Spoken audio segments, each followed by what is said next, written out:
और बड़ी खबर इस वक्त की, अरविंद केजरीवाल की तबीयत बिगड़ी है। सुनवाई के दौरान अरविंद केजरीवाल का शुगर डाउन हो गया, सामान्य से कम हो गया अरविंद केजरीवाल का शुगर लेवल। अरविंद केजरीवाल को दूसरे कमरे में बैठाया गया। देखिए, सीबीआई लगातार उनसे पूछताछ कर रही है और सुनवाई के दौरान ही अरविंद केजरीवाल की तबीयत खराब हो गई। न सिर्फ कोर्ट में बल्कि जेल में भी अरविंद केजरीवाल के स्वास्थ्य को लेकर आम आदमी पार्टी ने चिंता जताई थी कि उनका जो डाइट चार्ट है, क्योंकि उनको शुगर की प्रॉब्लम है, तो वो फॉलो नहीं हो रहा है, वो ठीक से खाना नहीं खा पा रहे हैं और इसका असर स्वास्थ्य पर पड़ रहा है। प्रभाकर मिश्रा इस खबर पर हमारे साथ जुड़ गए हैं। प्रभाकर, सुनवाई रुक गई थी अरविंद केजरीवाल की तबीयत खराब होने के साथ ही, अब क्या है जानकारी? और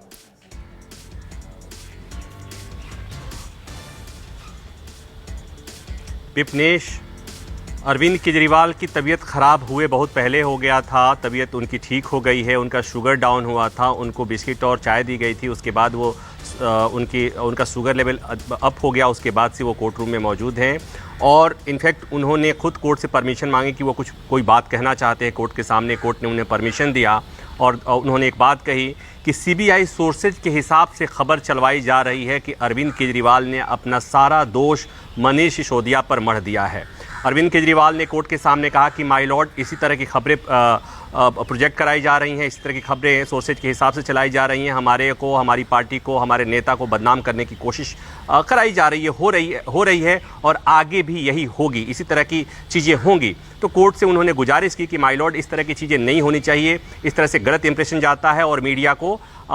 इस ढंग से सीबीआई ब्रीफ करती है और इस तरह से गलत परसेप्शन बनाने की कोशिश हो रही है। अरविंद केजरीवाल ने कहा कि मैंने ऐसा कोई बयान नहीं दिया, ऐसी मैंने कोई बात नहीं की जिसमें मैंने कहा कि मैं बेगुनाह हूं और मनीष सिसोदिया दोषी हैं। अरविंद केजरीवाल ने कहा कि मैं भी बेगुनाह हूं, मनीष सिसोदिया भी बेगुनाह हैं, हम लोग अपराधी नहीं हैं, हम निर्दोष हैं। तो कुल मिलाकर ये कि एक इम्प्रेशन देने की कोशिश पहले भी, हालांकि इस तरह की खबरें आई कि जब भी ऐसी कोई बात होती थी तो सोर्सेज के हिसाब से इस तरह की खबर आती थी कि मनीष सिसोदिया, अरविंद केजरीवाल ने पल्ला झाड़ा और मनीष सिसोदिया पर सारा ओनस डाल दिया है। तो आज अरविंद केजरीवाल ने कोर्ट में ये बयान दे करके बताने की कोशिश करी कि इस तरह के बयान जो होते हैं, बयान जो दिए जाते हैं, वो दरअसल इस बयान का वास्तविकता से कोई लेना देना नहीं है। ये एक तरह से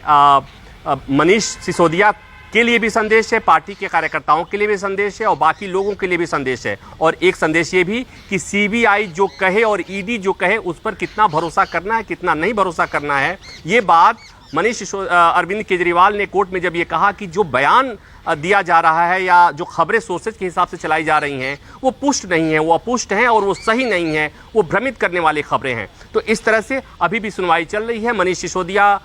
माफ़ करिएगा, सीबीआई ने अरविंद केजरीवाल का 5 दिन के लिए रिमांड मांगा है कि वो उन्हें क्यों चाहिए, अरविंद केजरीवाल से क्यों पूछताछ करनी चाहिए और क्यों रिमांड चाहिए, वो तमाम दलीलें दी जा रही हैं, वो बताने की कोशिश हो रही है कि अरविंद केजरीवाल, और दूसरी तरफ से अरविंद केजरीवाल की तरफ से बातें कही जा रही हैं कि पहले तो जो ईडी ने गिरफ्तार किया था वो गैर कानूनी था और उसके बाद से अभी गिरफ्तार करके पूछताछ करने की कोई ज़रूरत नहीं है। एक जानकारी मैं और बता दूं कि अरविंद केजरीवाल की जब पहली गिरफ्तारी हुई थी, आपको याद होगा, दर्शकों को याद होगा, जब ईडी ने गिरफ्तार किया था, अरविंद केजरीवाल ने अपनी गिरफ्तारी को चैलेंज किया था, कहा था कि गिरफ्तारी गैर कानूनी है, गैर जरूरी है। मामला हाई कोर्ट से होते हुए सुप्रीम कोर्ट आया था, सुप्रीम कोर्ट पे लंबी सुनवाई हुई थी और मई में सुप्रीम कोर्ट ने उस पर फैसला सुरक्षित कर लिया था। आज भी वो फैसला सुरक्षित है, सुप्रीम कोर्ट में मामला लंबित है और उसके बाद अब सीबीआई ने गिरफ्तार किया है और सीबीआई रिमांड मांग रही है 5 दिन की और ये दलीलें दी रही है कि क्यों अरविंद केजरीवाल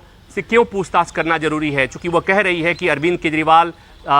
सवालों का सही जवाब नहीं दे रहे हैं, चूँकि कल भी पूछताछ अरविंद केजरीवाल से तिहाड़ के जेल के भीतर हुई थी। तो सीबीआई ये चाहती है कि अरविंद केजरीवाल का कस्टडी मिले और उसके बाद से वो अपने साथ लेकर के बैठा के पूछताछ कर सके। अरविंद केजरीवाल की वकीलों की तरफ से दलील दी जा रही है, उनके वकील ये बात कह रहे हैं, 2 वकील खड़े हैं वहाँ पर रावजबनी कोर्ट में, और वो ये बातें कह रहे हैं कि ये जितनी बातें कही जा रही हैं सीबीआई की तरफ से वो सही नहीं है और पूछताछ की कोई जरूरत, रिमांड की कोई जरूरत नहीं है। तो रिमांड का जो विरोध होता है सामान्यतः सीबीआई को अरविंद केजरीवाल की कस्टडी मिल जाएगी, इसके कितने चांसेस हैं? कितने चांसेस हैं कस्टडी मिलने के और क्या अरविंद केजरीवाल की हेल्थ को भी ध्यान में रखेगा सुप्रीम कोर्ट? सामान्यतः देखिए, सामान्यतया जब किसी मामले में गिरफ्तारी होती है और गिरफ्तारी के बाद कोर्ट में पेशी होती है, चूंकि 24 घंटे का प्रावधान है कि 24 घंटे के अंदर कोर्ट में पेशी करनी होती है और उसके बाद रिमांड मांगना होता है, तो सामान्यतया पहले मौके पर कोर्ट रिमांड देता ही है। वो 5 दिन के लिए दे, 1 सप्ताह के लिए दे, चाहे जितना दिन के लिए दे, लेकिन सामान्यतया रिमांड देता ही देता है। और चूंकि ये मामला चूंकि पहले से अरविंद केजरीवाल जेल में है, इसी मामले में ईडी की गिरफ्तारी में है, तो यहां पर भी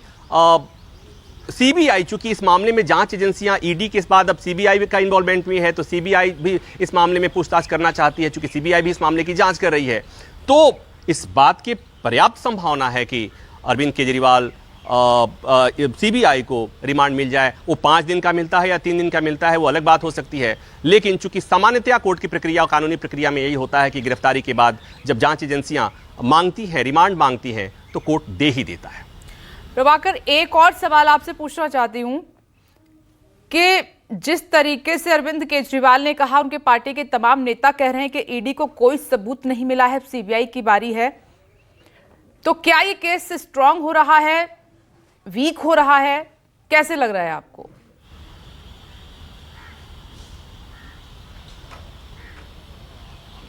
देखिए, ये इस स्टेज में आके कहना थोड़ा मुश्किल है, लेकिन अगर आपको याद हो कि इस मामले में मनीष सिसोदिया के मामले में भी ईडी और सीबीआई, के कविता के मामले में भी ईडी और सीबीआई, मनीष सिसोदिया को भी जमानत नहीं मिली, के कविता भी सलाखों के पीछे हैं। और अरविंद केजरीवाल के मामले में सीबीआई के एंट्री कल रात में हुई, आज गिरफ्तारी हुई है, टेक्निकल गिरफ्तारी आज कोर्ट के परमिशन के बाद से, कोर्ट की अनुमति के बाद से आज गिरफ्तारी हुई है। मैं इसका